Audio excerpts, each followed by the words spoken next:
have that. Good morning, ladies and gentlemen. My name is Cynthia.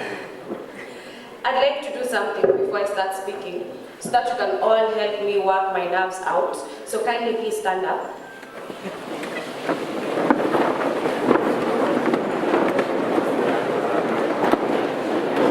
So what we'll do is, I'll count from 1 to 3. When I get to 3, you clap, and then you may get back to your seats, okay? That's for me, remember, it's not for you. Okay, so 1, 2, 3. Thank you, please be seated.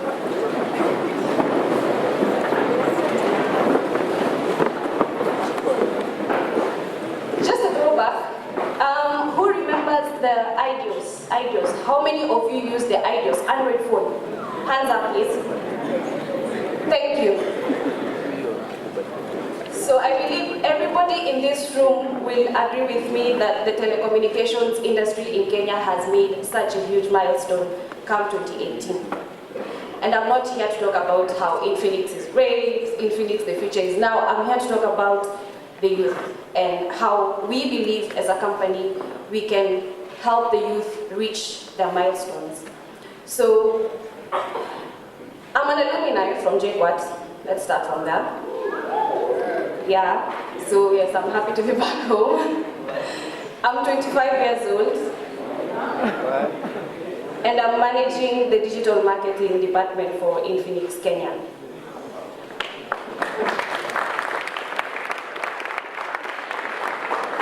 And Winnie used to be my Sunday school teacher.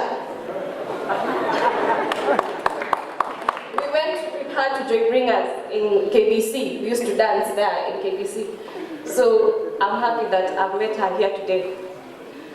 So let me start. I will not bore you with motivation talks.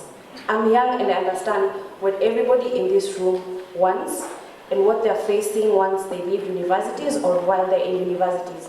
What I'll tell you is what we were not told. The world owes you nothing. Okay? Please say this after me. The world owes you nothing. Thank you. And this is not supposed to come off as a negated statement. It's actually something that you should tell yourself every day. It is your job to make sure you do something with what you have. Probably job called you in for the degree you did not want. It's not what you want to do with it. But remember, the world owes you nothing. And there are so many opportunities, especially with ICT and technology, that you can do with what you have.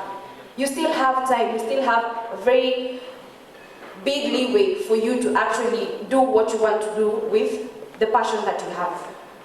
And there's something we were talking about with my Chinese colleagues. They say, Africans, you have a certain culture, you know, like Africa used to be great. In 1968, Cameroon was wealthier than China was, you know? What happened? In 2018, we're a developing country, we're struggling. And China is the most developed economy in the world currently. It's even threatening big economies like the US and Russia. And it's only because I believe we have this self-entitlement that we need this, we have to have this because we're entitled to this. And that is not the kind of mentality we need to have as young people, as the backbone of this economy, as the future of this country. We need to realize that we are not entitled to anything. The world owes us nothing. It is up to us to use what we have to make our lives better. Back to my other point. Africa, how many minutes do I have? Okay. Oh, no.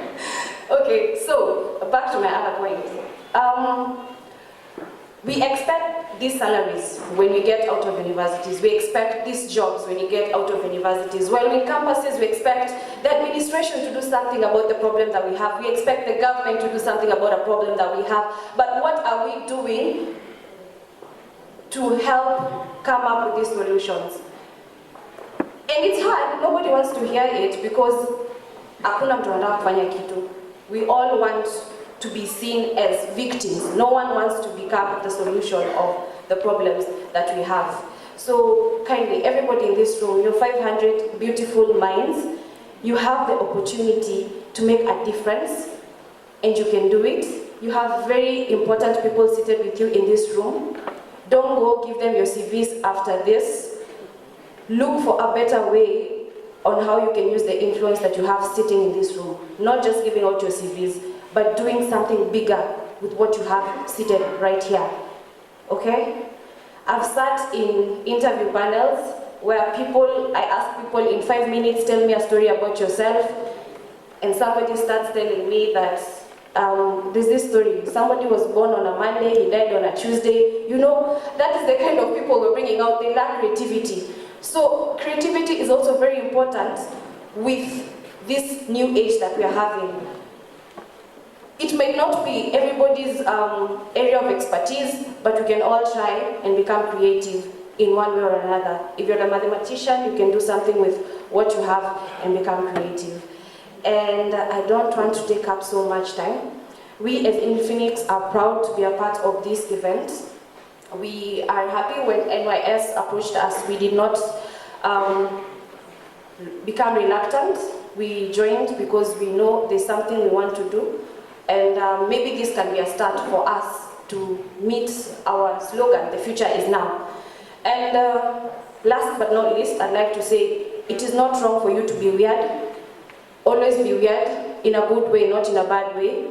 Make a difference. Why? Because Infinix was the first smartphone company to manufacture a phone that has a fingerprint scanner that went for under 10,000 Kenya shillings. We made the impossible possible, because so many people try and tell you that it is not possible. So try and pick a few pieces from what people are going to say here today and make something of it. Have a good day. Thank you.